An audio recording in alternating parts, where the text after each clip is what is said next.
Hey, welcome back.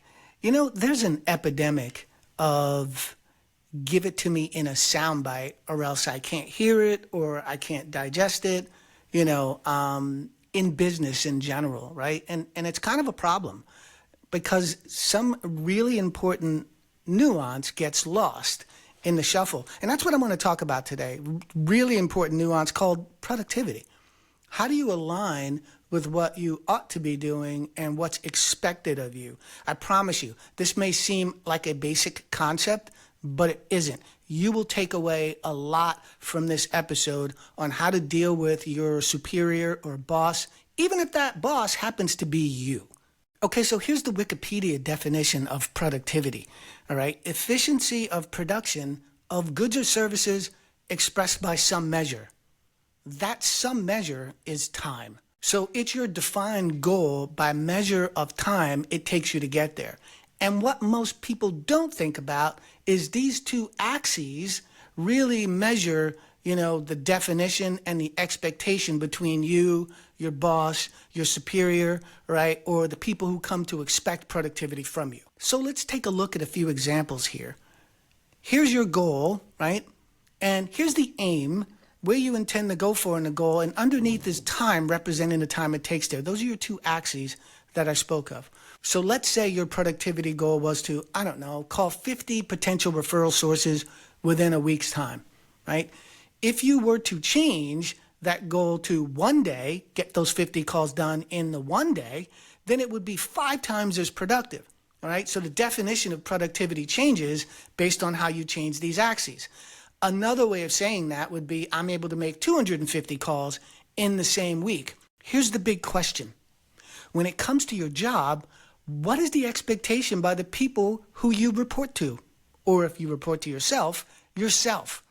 And does that productivity line up with that expectation, right? This is what you lose when you're in the give it to me in a soundbite culture and nobody pays attention to nuance.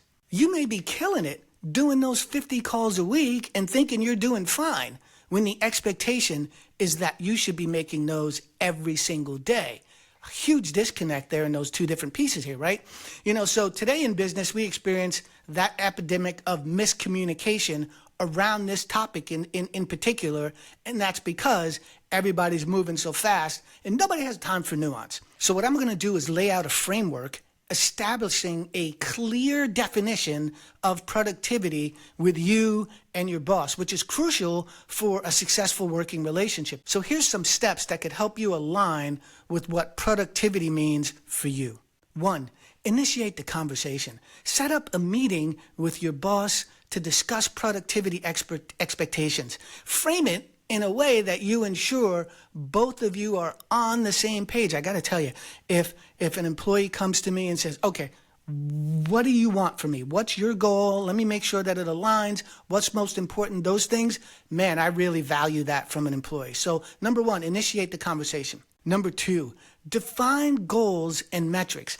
Discuss what success looks like for your role. In fact, discuss what success looks like for your boss's role too, so you can stay aligned with what's important to them as well. So define goals and metrics. All right. 3, understand priorities. You want to really clarify which tasks and projects are most important.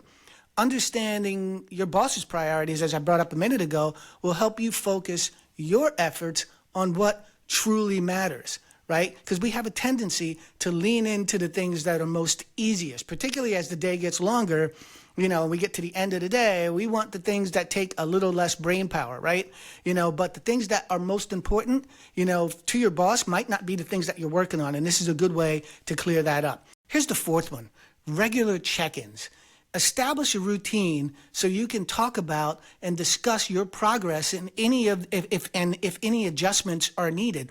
All right, this keeps the line of communication open. Don't be afraid to go, this is what I got done. Is this what you thought? Right? So, and which brings me to the last one. Seek feedback. Regularly ask for feedback from your boss. Don't be afraid to do this, man. Am I doing okay? More so, don't be afraid of the answer, because it might be no, you're not doing a great job at this, or what you're doing is not what I expected you to do. Let's change this up. Seek the feedback. This will help you understand if you're meeting the expectation, and this doesn't come as a surprise from you when it's time to figure out who gets to stay and who gets to go. Do what I'm asking you to do here with these 5 examples, these five things to do, right? This framework that I'm laying out for you, right? And you will be the one that everyone says that person has to stay, right? So productivity, it's a wild concept when you think about it. We throw that word around, like we all understand what it means. But I can tell you, what you just learned from me here, right, is that it could wildly differ based on these 2 axes that we talked about. All right? Have a great day. Be productive. Find out what it means first, though. Find out what it means and then be productive. Talk to you soon.